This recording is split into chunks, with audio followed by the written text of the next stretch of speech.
তো আমাদের রোগ দুই ধরনের হয়, আর চিকিৎসা কেন্দ্রও কিন্তু দুইটা। একটা হলো আমাদের শরীরের অসুস্থতা, এর জন্য আমরা যাই হাসপাতালে। আরেকটা হলো আমাদের আত্মা, হৃদয়, মনের রোগ। এই মনের রোগগুলোর চিকিৎসা হয় যারা আত্মার ডাক্তার, আত্মার চিকিৎসক যারা, তাদের কাছে যেতে হয়। আর এর চিকিৎসা হয় মসজিদে। কোথায়? সুতরাং হাসপাতাল দুইটা, একটা হলো বাহিরে, একটা হলো ভেতরে। মসজিদের বাহিরে রোগীর সংখ্যা বেশি নাকি মসজিদের ভিতরে রোগীর সংখ্যা বেশি? বাহিরে রোগীর সংখ্যা বেশি হওয়া এটা কিন্তু খারাপ লক্ষণ। মসজিদের রোগীর সংখ্যা বেশি হওয়া এটা হলো ভালো লক্ষণ। হযরত ওমর রাদিয়াল্লাহু তাআলা আনহু তার সময়ে একজন ব্যক্তিকে সরকারি ডাক্তার হিসেবে ডিক্লেয়ার করেছেন, আর জনগণকে বলেছেন তোমাদের সমস্যা হলে ওনার কাছে যাবে। দীর্ঘ 1 বছর পর ডাক্তার সাহেব বললেন যে আমিরুল মুমিনিন, কেন সরকারের টাকা পয়সা আপনি নষ্ট করতেছেন? প্রতি মাসেই আমাকে বেতন দেয়া লাগে, আমি তো বৈশা বৈশা খালি মাছি মারতেছি, কোনো রুগী আমার কাছে আসে না। 1টা বছর কোনো রুগী আমি পাই নাই। ওই সময়ের মানুষগুলোর শারীরিক সমস্যা ছিল না, তাদের সমস্যা ছিল আত্মিক সমস্যা, আন্তরিক রোগ। আর এটা তারা মসজিদে গিয়ে ওনারা নিবারণ করতেন, চিকিৎসা করতেন। কুলু ওয়াশরাবু ওয়ালা তুসরিফু, এই আয়াতের উপর ওনারা আমল করতেন। খাও, পান করো, অতিরঞ্জন করো না। খাও, পান করো, বাড়াবাড়ি করিও না। বাস এটাই ছিল ওনাদের সুস্থ থাকার উপায়। খাও, কদ্দুর খাও। হাদিসের বক্তব্য হলো 1/3 খাও, 1/3 ফাঁকা রাখো, আর 1/3 পানি খাও।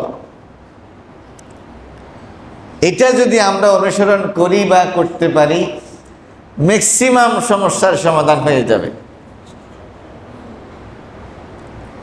আর খিদা না লাগলে না খাওয়া,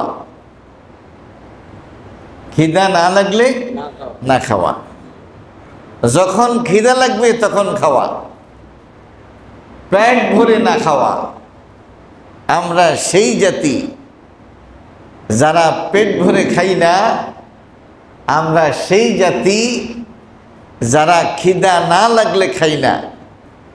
ইবনে সিনায় একবার গিয়েছিলাম, সেখানে দেখলাম যে যেখানে ডাইনিং, ওখানে এই স্লোগানটা লেখা যে আমরা সেই জাতি যারা খিদা না লাগলে খাই না, আমরা সেই জাতি যারা পেট ভরে খাই না। এখন কি এটা আমাদের সাথে মিলে? হ্যাঁ, এখন এটা আমাদের সাথে মিলে না। আর এই কারণে এখন ইবনে সিনায় যেমন লাগে, হ্যাঁ, এখন আমাদেরকে বিভিন্ন হাসপাতালে দৌড়াদৌড়ি করা লাগে। যাই হোক, আজকের আলোচনার বিষয় হলো একজন আত্মিক ডাক্তারের কিছু বক্তব্য আমি আপনাদের সামনে তুলে ধরব। যারা আত্মিক ডাক্তার, আত্মার ডাক্তার যারা, তিনি কিছু রোগের কথা বলেছেন। সেই রোগগুলো আমাদের মধ্যে আছে কিনা এটা আমরা যাতে যাচাই করে দেখতে পারি। এই সিমটমগুলো আমাদের মধ্যে আছে কিনা, যদি থাকে তাহলে আমরা কিন্তু রোগী, আমাদের কিন্তু চিকিৎসার প্রয়োজন। আত্মার চিকিৎসক এই উম্মতের মধ্যে যেই কয়জন আছে তার মধ্যে একজন হলেন ইমাম ইবনুল কাইয়িম আল জাওজিয়াহ। কি নাম? ইমাম ইবনুল কাইয়িম আল জাওজিয়াহ, যার বাড়ি হলো সিরিয়া। হাম্বলি মাযহাবের একজন ইমাম, ইমাম ইবনু তাইমিয়া রহমতুল্লাহি আলাইহির ছাত্র। তার একটা কিতাব আছে তিব্বুন নববী, মানে নববী চিকিৎসা, যে কোনো রোগের চিকিৎসা সম্পর্কীয় তিনি একটা কিতাব লিখেছেন, তিব্বুন নববী। হ্যাঁ, তিব্বুন নববী মানে নববী চিকিৎসা। তো তিনি বলতে চাচ্ছেন পাপের শাস্তি দুনিয়াতে আল্লাহ তাআলা বিভিন্নভাবে দিয়ে থাকেন। কিসের শাস্তি? পাপের শাস্তি। উকুবাতুল মাআসি ফিদ দুনিয়া, দুনিয়াতে পাপের শাস্তি তিনি বলতে চাচ্ছেন। আল্লাহ তাআলা আমাদেরকে বুঝার তৌফিক দান করুন। এগুলো পড়ে আমার কাছে মনে হলো ম্যাক্সিমাম রোগে আমি নিজেই রোগী। চিন্তা করলাম আমারও চিকিৎসা দরকার, আমার মুসল্লি ভাইদের সাথেও আমি শেয়ার করি।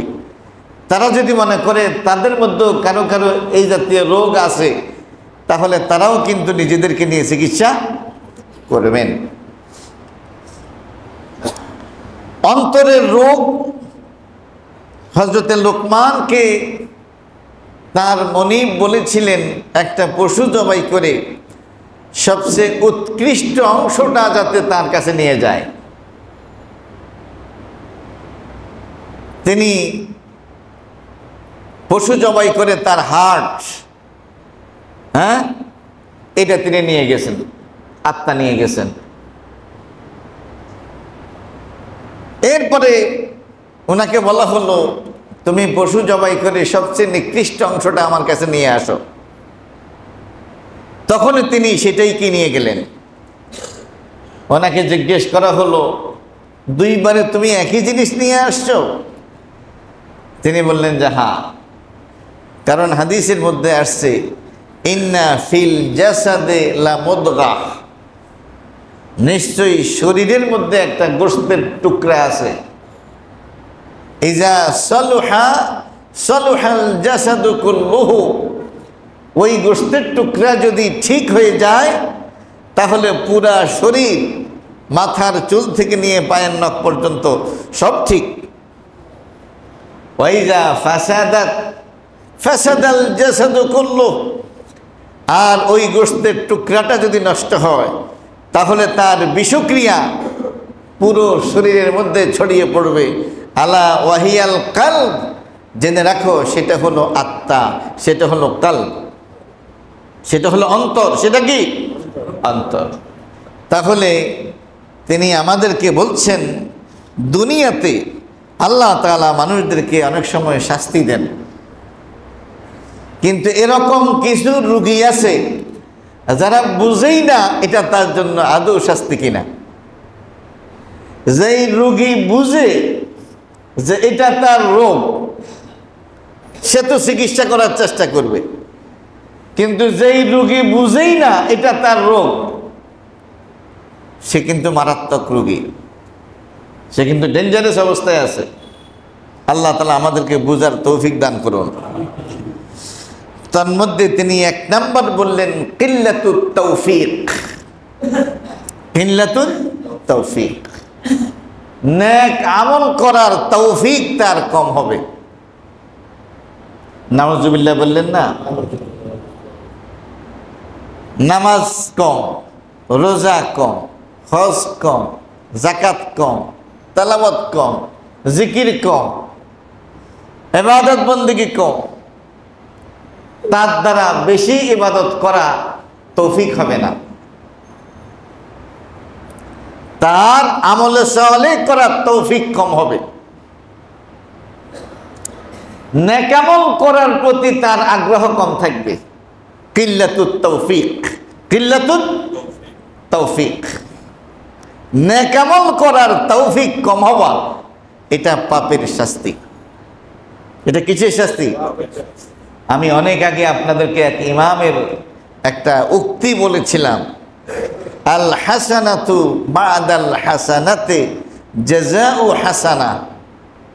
নেকামলের পরে নেকামল করতে পারা, এটা হলো নেকামলের পুরস্কার। ওয়াসাইয়্যাতু বাদাস সাইয়্যাতি জাযাউ সাইয়্যাহ। পাপের পরে পাপ করা, এটা হলো পাপের শাস্তি। পাপের পরে আবার পাপ করা, এটা আগের পাপের শাস্তি। কথা কি বুঝে আসছে? নেকামলের পরে নেকামল করতে পারা, এটা হলো নেকামলের পুরস্কার। আল্লাহ তাআলা আমাদেরকে বুঝার তৌফিক দান করুক। তো তিনি বলছেন এটা একটা শাস্তি, এটা একটা ইন্তেকাম, যে আল্লাহ তাআলার পক্ষ থেকে যেই লোকটা পাপী, আল্লাহ তাআলা তাকে এইভাবে শাস্তি দিয়ে থাকেন যে তাকে নেক আমল কম করার তৌফিক দান করবেন। আল্লাহ তাআলা আমাদেরকে বুঝার তৌফিক দান করুন। ফাসাদুর রায়ে, আরেকটা কি? ফাসাদুর রায়। রায় মানে হলো মতামত, সিদ্ধান্ত দেয়া। ফাসাদ মানে হলো নষ্ট হওয়া, মাটি সঠিক সিদ্ধান্তে পৌঁছতে না পারা। ফাসাদুর রায়, ফাসাদুর রায়ে, সঠিক সিদ্ধান্তে পৌঁছতে না পারা। আল্লাহ তাআলা কুরআনুল কারীমের মধ্যে বলেছেন, ইন তাত্তাকুল্লাহা ইয়াজআল লাকুম ফুরকানা। তোমাদের হৃদয়ের মধ্যে যদি আল্লাহর ভয় থাকে, কি থাকে? আল্লাহর ভয় থাকে, তাহলে আল্লাহ তাআলা তোমাদেরকে ফুরকান দান করবেন। ফুরকান, ফুরকান মানে হলো এমন একটা মেশিন, এমন একটা যন্ত্র, যেই যন্ত্রের মাধ্যমে আপনি হক এবং বাতিল, সত্য এবং মিথ্যার মধ্যে পার্থক্য নির্ণয় করতে সক্ষম হবেন। হক বাতিল চেনার কি হবে? ফুরকান। ইমাম মালিক রহমতুল্লাহ আলাইহি, শ্রেষ্ঠ মুহাদ্দিস, শ্রেষ্ঠ ফকিহ, শ্রেষ্ঠ মুহাদ্দিস, শ্রেষ্ঠ ফকিহ। মুয়াত্তা মালিক তার বিশ্ববিখ্যাত কিতাবের নাম। 4 মাযহাবের এক মাযহাবের ইমাম তিনি, ইমাম মালিক। তার ছাত্র ছিলেন ইমাম শাফি, ছোট্ট মানুষ। ইমাম শাফি রহমতুল্লাহ আলাইহি ইমাম মালিকের কাছে যখন আসছে, তখনই ইমাম মালিক ইমাম শাফিকে দেখে বুঝতে পেরেছেন এই ছেলেটা একটা সম্পদ। এই ছেলেটা কি? একটা সম্পদ। তিনি তাকে বলছেন, ইয়া বুনাইয়া ইন্নী আরা আল্লাহ কাদ আলকা ইলা কলবিকা নূর। ওহে বৎস, আমি দেখতে পাচ্ছি আল্লাহ তাআলা তোমার হৃদয়ের মধ্যে নূর ঢেলে দিয়েছেন।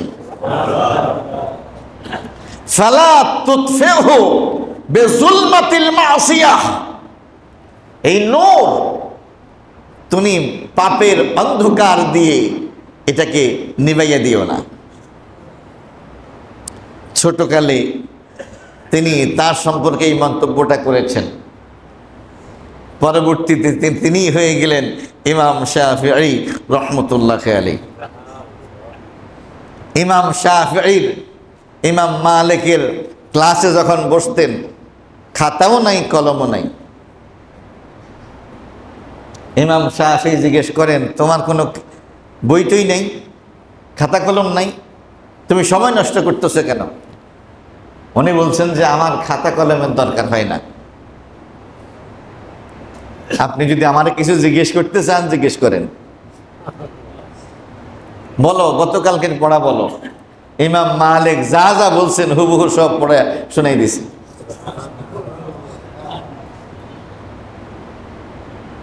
এই ইমাম শাফিঈর একজন ওস্তাদ ছিল, যার নাম হলো ওয়াকি। কি নাম? ওয়াকি। তিনি ওস্তাদকে বললেন, শাকাউতু ইলা ওয়াকিইন সুআ হিফযি فأرشدني إلى ترك المعاصي فإن العلم نور من إلهي ونور الله لا يعطى لعاصي। উনি বললেন যে আমি আমার ওস্তাদকে বললাম, ওস্তাদ আমার তো এখন আগের মতো খেয়াল থাকে না। আগের মতো খেয়াল মানে হলো ধরেন 500 পৃষ্ঠার একটা কিতাব উনি একবার পড়লেই তার মুখস্থ হয়ে যেত। এখন ফাঁকে ফাঁকে দুই একটা শব্দ মাথা থেকে ছুটে যায়। এটাকেই উনি বলছেন আমার তো এখন আগের মতো খেয়াল থাকে না, আমি ভুলে যাই। তখন উনার ওস্তাদ ওয়াকি তাকে বললেন, তুমি পাপ ছেড়ে দাও। কি ছেড়ে দাও? فإن العلم نور من إلهي ونور الله لا يعطى لعاصي। কারণ ওহির জ্ঞান, ইলমে দ্বীন, এটা হলো আল্লাহর নূর। এটা কি? আল্লাহর নূর। আর এই নূর, এই ওহির জ্ঞান কোন পাপীকে দেয়া হয় না। সুবহানাল্লাহ, সুবহানাল্লাহ, সুবহানাল্লাহ। এখন প্রশ্ন হলো, এই ছোট্ট মানুষের মধ্যে আল্লাহ তাআলা নূর দিয়েছেন তার অন্তরের মধ্যে, এটা ইমাম শাফিঈ প্রথম, ইমাম মালিক প্রথম সাক্ষাতেই বুঝতে পেরেছেন। কি বুঝেন নাই? ফাসাদুর রায়ে, তার মানে হলো সত্য মিথ্যা চিনতে না পারা। এটাও কিন্তু আল্লাহর পক্ষ থেকে এক ধরনের শাস্তি। আল্লাহর পক্ষ থেকে এক ধরনের শাস্তি। আমার ওস্তাদ একদিন বললেন যে ক্লাসের মধ্যে, যে আমার আব্বা নোয়াখালী ইসলামিয়া কামিল মাদ্রাসার প্রিন্সিপাল ছিলেন। তো ওনারা তো আপন উপার্জনে সন্তুষ্ট ছিলেন, জীবন চলে গেলেও হারাম মুখে দেওয়ার মতো মানুষ নয়। উনি যখন মাদ্রাসায় ভর্তি হয়েছেন, লোকেরা বলতেছে খাইবি কি, সেরেন না বলবি, না খাইয়া থাকতে হইব।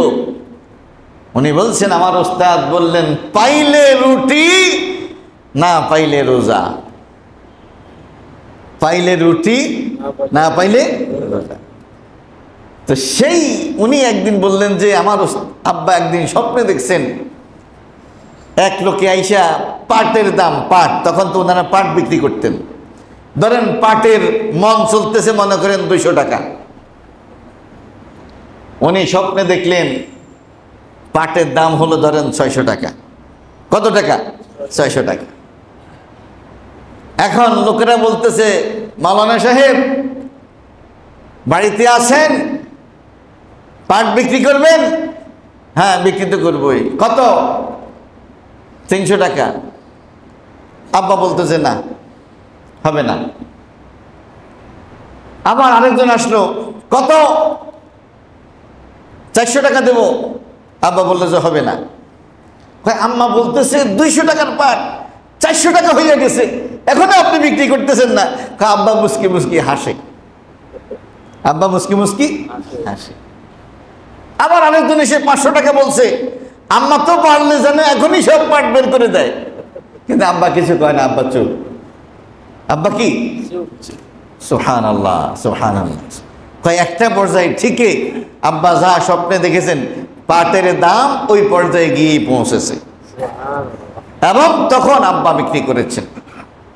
তো নেককার, দিনদার, ইমানদার, আল্লাহওয়ালা ব্যক্তিদেরকে আল্লাহ তাআলা এইভাবে সাহায্য আর সহযোগিতা করে থাকেন।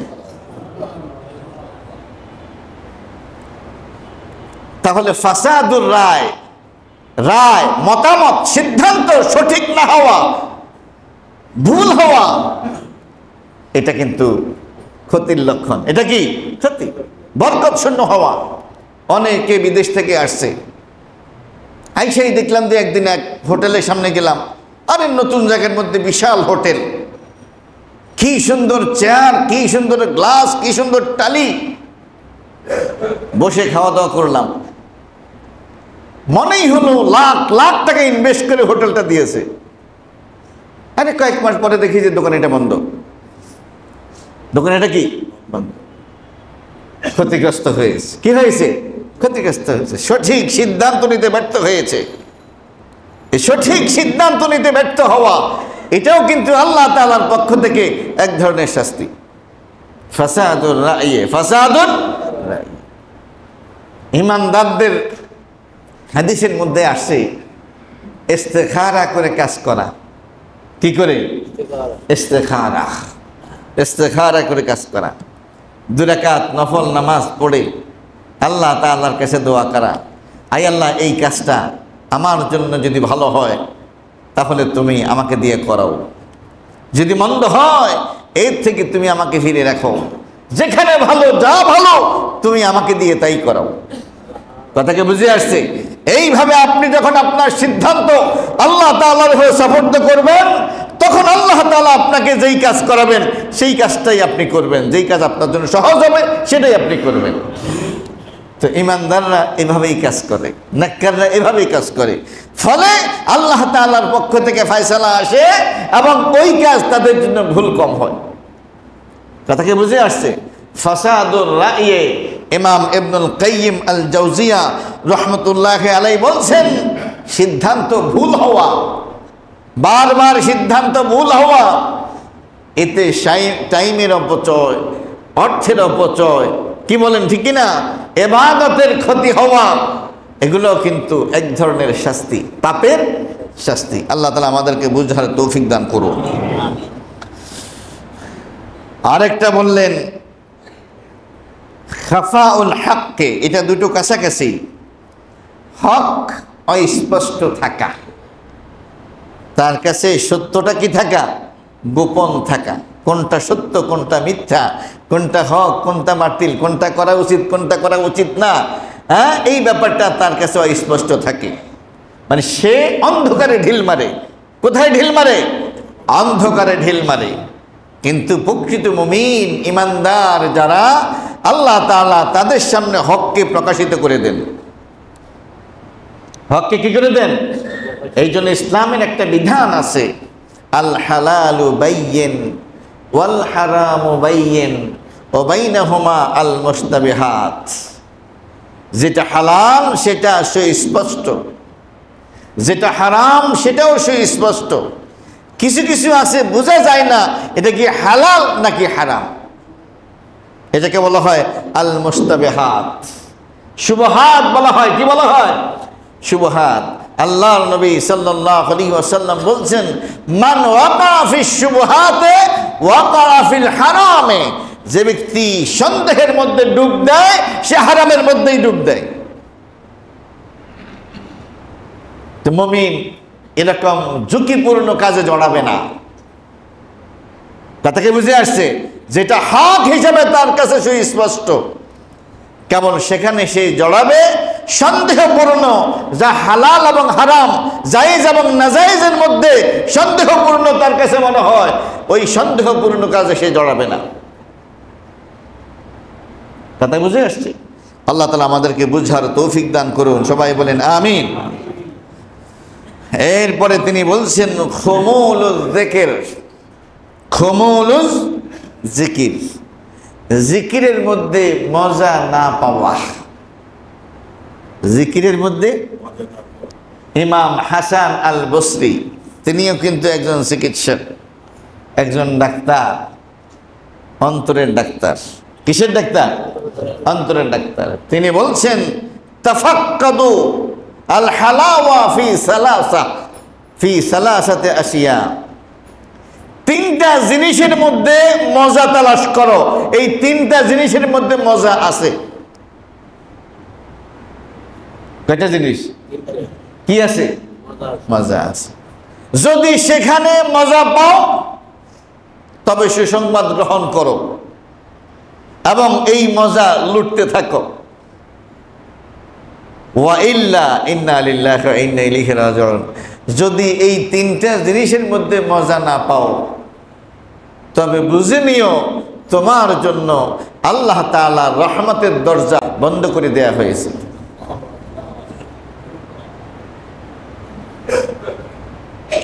আল্লাহ তাআলা জিহ্বা দান করেছেন, এই জিহ্বা বলবে কোনটা মিষ্টি, কোনটা টক, কোনটা জাল।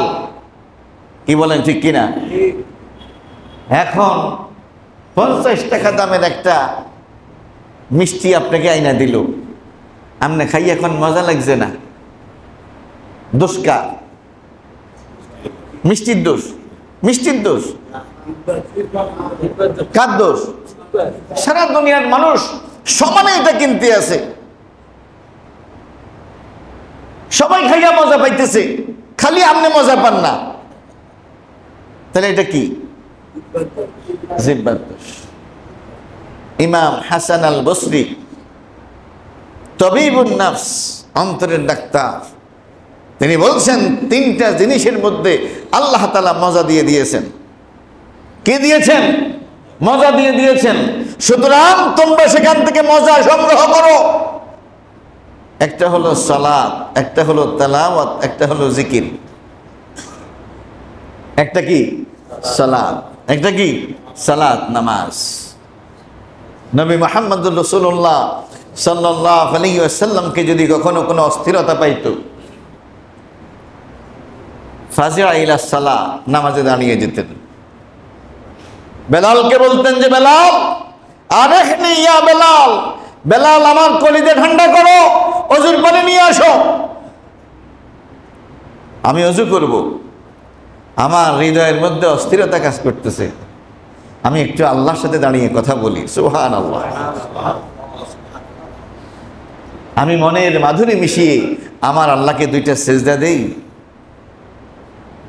হাদিসের মধ্যে আসছে, মানুষ যখন সেজদার মধ্যে যায় তখন সে আল্লাহ তাআলার সবচেয়ে কাছে চলে যায়। সেজদা অবস্থায় বান্দা আল্লাহর যত নিকটে যায়, আর কোন অবস্থাতেই বান্দা আল্লাহর এত নিকটে যাইতে পারে না।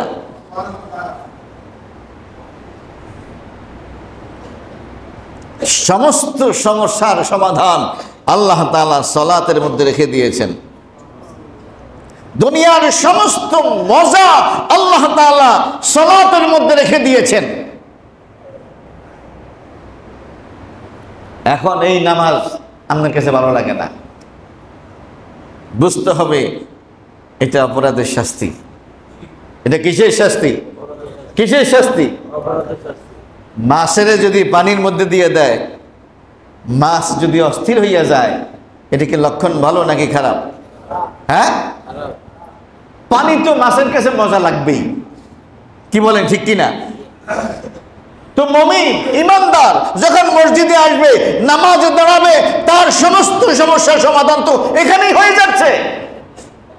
মাল্লাহুল মাওলা ফালাহুল কুল, মাওলা যার হয়ে যাবে সবকিছু তার হয়ে যাবে। আল্লাহ আমার রব, এই রবই আমার সব। এরকম একটা ইসলামী সঙ্গীত আছে না? আল্লাহ আমার রব, এই রবই আমার সব। সেই রবের সামনে আপনি দাঁড়িয়ে গেলেন, রবের সাথে আপনি কথা বলতেছেন। হাদিসের মধ্যে আসছে, বান্দা যখন রুকুতে যায় তখন সমস্ত পাপ তার মাথার কাছে চলে আসে। বান্দা যখন সিজদায় যায় তখন সমস্ত পাপ মাটিতে পড়ে যায়। কথা কি বুঝে আসছে? নামাজের মধ্যে তাড়াহুড়া না করা, ঠান্ডা মাথায় নামাজ পড়া, সময় দিয়ে নামাজ পড়া, বুঝে বুঝে তেলাওয়াত করা। হ্যাঁ, আকিমিস সালাতা লিযিকরি, তোমরা সালাত আদায় করো আমি আল্লাহকে জিকির করার জন্য, আমি আল্লাহকে স্মরণ করার জন্য। 4 রাকাত নামাজ পড়া হলো, 2 রাকাত নামাজ পড়া হলো, একটা সেকেন্ডের জন্য আমি নামাজের মধ্যে ছিলাম না। নামাজে আইসা ওই যে টেলিভিশনের যে অংশ দেখে আসছি, বাকি অংশ নামাজের মধ্যে দেখতে আসি। খেলা ধুইয়া আইসি, এরপরে আবার গিয়া খেলবো। ব্যবসা ধুইয়া আইসি, নামাজের মধ্যে ব্যবসায় হিসাব করতে আসি, আবার গিয়ে ব্যবসায় দৌড়াইছি। নামাজের মধ্যে মজা পাই নাই, ব্যবসার মধ্যে মজা পাইছি। নামাজের মধ্যে মজা পাই নাই, টিভির মধ্যে মজা পাইছি। নামাজের মধ্যে মজা পাই নাই, সিরিয়ালের মধ্যে মজা পাইছি। ইমাম ইবনুল কাইয়িম আল জাওজিয়া বলছেন, এটা হলো পাপের শাস্তি। পাপের শাস্তির কারণে এই মজা নষ্ট হয়ে গেছে। যেমন শারীরিক কোনো অসুবিধার কারণে মিষ্টি এখন তিতা লাগতে আছে। মিষ্টি কি লাগে? তিতা লাগে। জ্বরের সময় যত মজার জিনিসে দেখ কি। আমার একবার জ্বর হয়েছিল, বাসায় কলিজা বোনা করছিল, দেখেই আমার কাছে মনে হয়েছে কলিজা ঠান্ডা করে খামো। খাওয়া শুরু করছি, আমার কাছে মনে হয়েছে আমি যেন মাটি চাবাইতে আছি। কি জিহ্বা নষ্ট হয়ে গেছে রোগের কারণে। তেলাওয়াতের মধ্যে আল্লাহ মজা দিয়ে দিছে, জিকিরের মধ্যে আল্লাহ মজা দিয়ে দিছে, নামাজের মধ্যে আল্লাহ মজা দিয়ে দিছে, কিন্তু আমার মজা লাগে না। বুঝতে হবে আমি রোগী। আমি কি রোগী? আল্লাহ তাআলা আমাদেরকে বুঝার তৌফিক দান করুন। ওয়াইদা তুলিয়াত আলাইহিম আয়াতুহু যাদাতুহুম ঈমানাও ওয়া আলা রাব্বিহিম ইয়াতাওয়াক্কালুন। যখন তাদের সামনে আল্লাহর আয়াতগুলো তেলাওয়াত করা হয়, তাদের ঈমান বেড়ে যায়। তাদের কি হয়ে যায়? ঈমান বেড়ে যায়। আল্লাহ তাআলা আমাদেরকে বুঝার তৌফিক দান করুক। আলা বিযিকরিল্লাহি তাতমাইন্নুল কুলুব। আলা বিযিকরিল্লাহি তাতমাইন্নুল কুলুব। জেনে রাখো, আল্লাহর জিকিরে, আল্লাহর স্মরণে মুমিনদের অন্তরগুলো স্থির হয়ে যায়। কি হয়ে যায়? ছোট বাচ্চা মায়ের দুধের জন্য কি চিৎকার, কি কান্নাকাটি। যখনই মায়ের কোলে যায় আর মুখের মধ্যে দুধের বোটা দেয়া হয়, মুহূর্তের মধ্যে সে ঠান্ডা হয়ে যায়। কি বলেন ঠিক কিনা? ইমানদারের সমস্ত শান্তি আর পেরেশানি আল্লাহ তাআলা জিকিরের মধ্যে দূর হয়ে যায়। সুবহানাল্লাহিল আযীম ওয়া বিহামদিহি। এজন্য ইমাম হাসান আল বসরি রাহিমাহুল্লাহ বলছেন, তিনটা জিনিসের মধ্যে মজা তালাশ করো। যদি মজা পাও তবে তো ভালো, সে সংবাদ গ্রহণ করো। আর এই তিন জিনিসের মধ্যে যদি মজা না পাও, তবে বুঝে নিও তোমার জন্য হেদায়েতের রাস্তা, আল্লাহর রহমতের রাস্তা বন্ধ হয়ে গেছে। আল্লাহ তাআলা আমাদেরকে বুঝার তৌফিক দান করুন।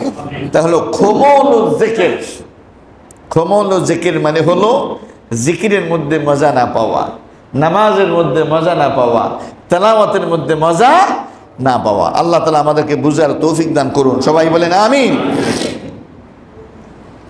এরপরে তিনি পাপের শাস্তি হিসাবে আরো একটা জিনিস বলছেন, আল্লাহ তুমি আমাদেরকে মাফ করে দাও। ইদাআতুল ওয়াক্ত, ইদাআতুল ওয়াক্ত, সময়ের অপচয় করা। ইন্না লিল্লাহি ওয়া ইন্না ইলাইহি রাজিউন। ও ভাই, আল্লাহ তাআলা সময়ের কসম করেছেন, ওয়াল আসর, সময়ের কসম। কেন সময়ের কসম করলেন? কারণ সময়টাই হলো আমাদের পুঁজি। কয়েক কোটি সেকেন্ডের যোগফল আমার আপনার হায়াত, কয়েক লক্ষ মিনিটের যোগফল আমার আপনার হায়াত, কয়েক হাজার ঘন্টার যোগফল আমার আপনার হায়াত। কি বলেন ঠিক কিনা? এই সময়গুলোকে আল্লাহ তাআলা আমাদেরকে দিয়েছেন যাতে করে এই পুঁজিকে কাজে লাগিয়ে আমরা জান্নাতুল ফেরদাউসের মেহমান হতে পারি। সেখানে ঘন্টার পর ঘন্টা, দিনের পর দিন, মাসের পর মাস, বছরের পর বছর আল্লাহর ইবাদতবিহীন আমার সময় অতিবাহিত হচ্ছে।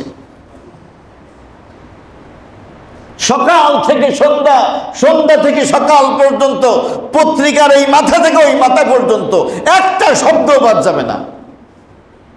এটা আমাকে পড়তে হবে, এটা আমাকে জানতে হবে, তা না হলে আমার খাবার হজম হবে না।